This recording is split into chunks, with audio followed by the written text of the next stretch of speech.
예, 여러분 안녕하세요. 마재광입니다. 오늘의 정치 논평 시작하겠습니다. 첫 번째 기사부터 바로 보시겠습니다. 김 여사 문자 갈등 격화 직접 공개 공안증. 김건희 여사가 지난 1월에 보낸 문자가 이제 와서 공개된 건 비정상적인 당무 개입이다 라는 한동훈 후보의 입장에 원희룡 후보 위험한 주장이다. 문자 내용을 왜곡한 게 아니라면 직접 공개하라 라고 몰아붙였습니다. 원희룡 후보는 이렇게 된 이상 모두 공개하는 것이 오해와 논쟁을 해결하는 유일한 방법이다. 문자를 공개해 진실을 밝히거나 아니면 사과하고 논란을 마무리하라 라고 요구를 했고요.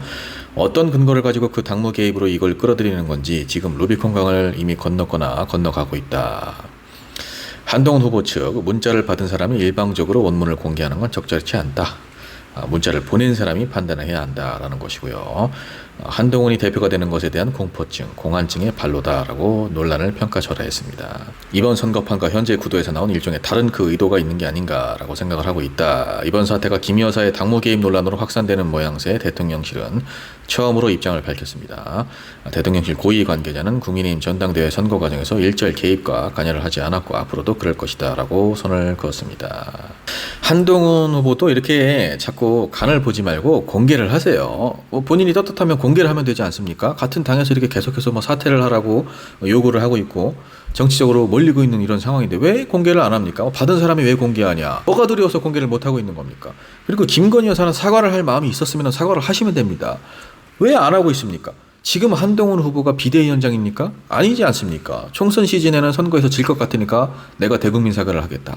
더한 것도 받아들이겠다. 이렇게 얘기를 해놓고서 총선이 끝났으니까 볼일 다 봤으니까 국민들 앞에서 사과할 마음이 사라졌다. 이겁니까? 지금이라도 대국민 사과를 얼른 하십시오. 김건희 여사가 정말 사과를 하려고 문자를 보냈다고 한들 이것이 선거를 의식한 그런 거짓 사과였다는 거. 진정성이 없다는 말이었다는 거. 이것이 다 드러나는 거 아닙니까? 여러분, 그리고 근묵자학이라고 했습니다. 한동훈 후보 지금까지 윤석열 대통령 부부와 그렇게 동고동락을 하고 해온 것들이 있는데 어둠과 어울려 본들 어둠일 뿐이죠.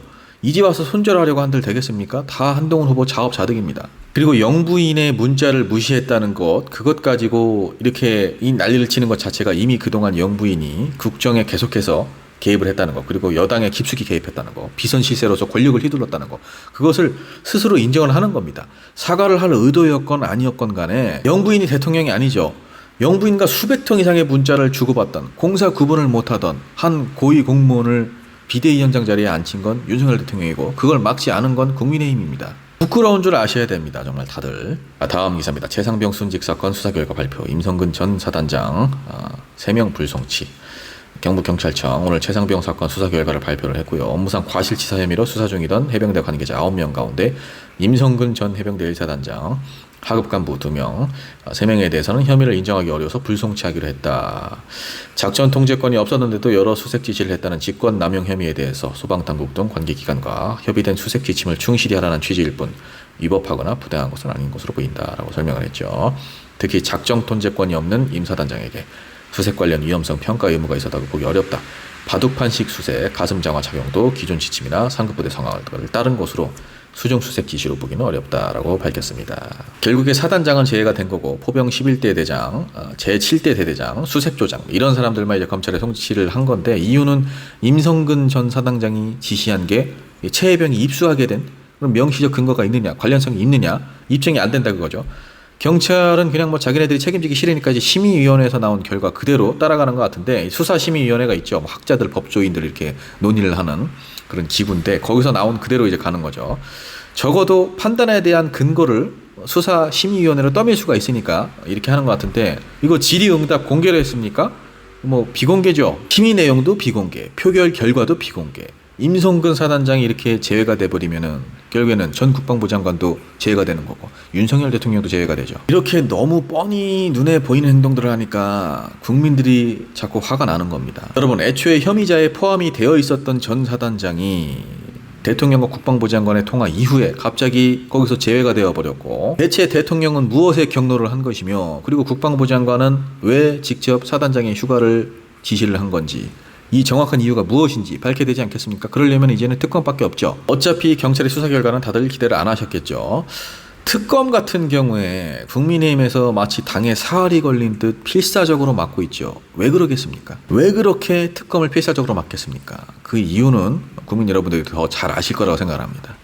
다음 기사입니다. 최상목, 윤석열 정부 부자 감세 절대 아니다. 민생 안정, 경제 활동 감세. 최상목 경제부총리 겸 기획재정부 장관, 윤석열 정부의 경제정책이 부자 감세라는 비판에 대해서 절대로 그렇지 않다. 경제활동을 위한 세제 지원, 민생안정과 경제활동 감세다. 야당 등 일각에서 윤 정부의 부자 감세 때문에 세수 결손 우려가 있다는 비판에 대해서 어떻게 생각하냐라는 질의에 이렇게 얘기를 한 거죠. 그리고 재정 지출, 재정 건전성 기준을 유지하는 범위 내에서 올해 예산 편성을 하는 데 있어 사회적 약자 보호, 미래 대비 부분에 대해 최대한 재정 지출을 반영하고 집행하고 있다라고 설명을 했고요. 법인세 감세 정책으로 세수 펑크가 발생했다는 주장을 어떻게 생각하냐라는 추가 질의에는 예측보다 기업들의 실적이 좋지 않아서 세입 결손이 발생한 것이다. 법인세나 자산 시장의 세수 추계는 어느 나라든 어렵고 불확실성, 변동성이 커지고 있어서 단기적인 세수도 중요하지만 일희일비하기는 어렵다. 대중국 수출이 감소한 건 대외 무역과 대외 관계를 잘 관리하지 못해서 그런 게 아니냐라는 질의에는 중국에 수출한 대부분이 반도체와 관련된 부분이고 중국 내수가 안 좋은 부분이 겹쳐서 나온 걸로 생각한다. 결론적으로 대중국 수출이 감소한 건 맞다. 그러나 글로벌 공급망 분절이 있기 때문에 시기가 우연히 맞은 것이다. 또한 지난해 경제 성장률이 1.4%로 금융위기나 코로나 팬데믹 등을 제외하면 근 30년간 최저 수치를 기록했다는 더불어민주당 김영진 의원의 지적에는 여러 가지 원인이 있지만 가장 큰 건 우리가 수출로 먹고 사는 경제인데 작년 글로벌 교역 규모가 예상보다 급감했고 반도체 사이클도 좋지 않았던 게 영향을 미쳤다라고 진단을 했습니다. 올해 세목 중에 법인세가 안 좋다고 스스로 인정을 하지 않았습니까? 기업들이 어려워서 그렇다. 그러면 뭐 서민들은 안 어렵습니까? 그리고 자꾸 해외 사례들과 비교를 하지 마세요. 우리나라 상위 10%가 소득 45%를 차지합니다. 저출생 1위입니다. OECD 국가 자살률 2배입니다. 세수가 계속 구멍이 나고 있는데 법인세, 상속세 얘기를 자꾸 하면서 덜 걷어야 한다. 그러면 그 부족한 세수는 뭘로 채울 겁니까 도대체? 법인세만 15조 3천억이 덜 걷혔어요. 작년에는 세수 56조 펑크 났죠. 이거를 뭘로 메울 거냐라는 거예요. 이렇게 한다고 그리고 중소기업들이 살아납니까? 상위 10대 기업들만 지금 10조 이상의 세금 감면 혜택을 받죠.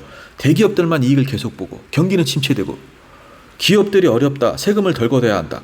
계속 이렇게 거꾸로 가고 있는 겁니다. 그리고 외교를 실패한 것은 인정을 해야죠. 핑계를 자꾸 이렇게 대면 안 됩니다. 중국 내수가 안 좋아서 그런 게 아니고 이제 중간재를 중국에서 생산을 하기 시작했죠. 그래서 우리에게 수입을 덜 하는 겁니다. 주요 수출국의 산업 구조가 변화한 지가 벌써 꽤 됐는데 기업들이 그걸 따라가게끔 정부에서도 좀 지원을 해주고 이 트렌드를 파악을 해야 되는데 그걸 못하고 못 따라가고 있으니까 계속 수출에 비상이 걸리고 공급망에 차질이 생기죠. 정부의 역할이 이렇게 핑계만 대는 게 아니지 않습니까? 그리고 대통령 내외가 그렇게 해외를 다녔는데 그리고 돈을 그렇게 써댔는데 글로벌 교역 규모가 예상보다 급감했다? 이거는 참 어떻게 받아들여야 됩니까?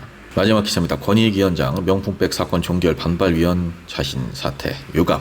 권익위원회 김건희 여사의 명품백 수수 의혹 사건 종결 처리에 반발해서 최정목 권익위원이 지난달 자진 사퇴한 데 대해서 유철한 권익위원장이 유감스럽게 생각한다라고 밝혔습니다. 그동안 최 의원이 비상임위원으로 최선을 다해준 것에 감사하다. 임기가 올해 10월로 얼마 남지 않아 후임 선임 절차가 진행 중인 상황에서 사임을 하는 방식이나 논의가 진행 중인 사안에 대한 결정 과정을 공개한 점에 대해 유감스럽게 생각한다. 명품백 수수 사건 의결서에 소수 의견이 함께 담겨야 한다라는 일부 권익위원 주장에 대해서는 현재로서는 소수 의견 기재에 관한 규정이나 기존 사례가 없어 전원위원회에서 추가 검토와 논의를 거쳐 신중히 처리하도록 하겠다. 앞서 지난달 25일 권익위는 명품백 수수 사건을 종결시키는 최종 의결서를 통과시키려 했지만 종결 처리에 반대한 소수 의견도 의결서에 반영해야 한다는 일부 위원들의 반발로 통과가 불발됐습니다. 권익위는 오늘 오후 전원위원회 회의를 열고 명품백 수수 사건 회의록과 최종 의결서 통과 여부 등을 재논의할 예정이다라는 거죠.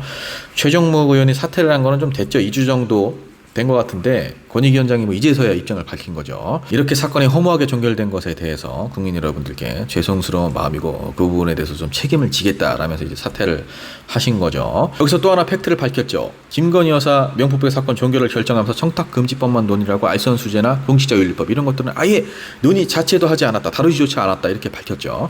종결을 한 것도 대통령 내외가 해외 순방을 가자마자 냅다 종결을 해버린 거 아닙니까? 이런 이유들로 수사기관에 송부나 이첩을 하지 않고 그냥 자체적으로 종결을 해버린 건데 다른 항목들은 검토조차 하지 않았다는 게 되는 겁니다. 그냥 종결을 하기 위해서 그냥 뭐 이 부분에 해당 없으니까 종결을 해버리자 이래버린 거죠. 그리고 여러분 잊으실까봐 다시 한번 말씀드리는데 권익위원회에서 이걸 결정하는데 표결에 참여한 위원들 그중에서 윤석열 대통령의 대학 후배도 있고 윤석열 캠프에 참여한 사람도 있고 심지어 위원장은 대통령의 서울법대 동기입니다. 이 사람들이 지금 전혀 그 누구도 스스로 회피를 하지 않았다는 거 여러분들 꼭 기억을 하셔야 됩니다. 자 여러분 마제강TV 오늘의 정치 논평 여기까지입니다. 마제강TV 구독, 좋아요 부탁드립니다. 감사합니다.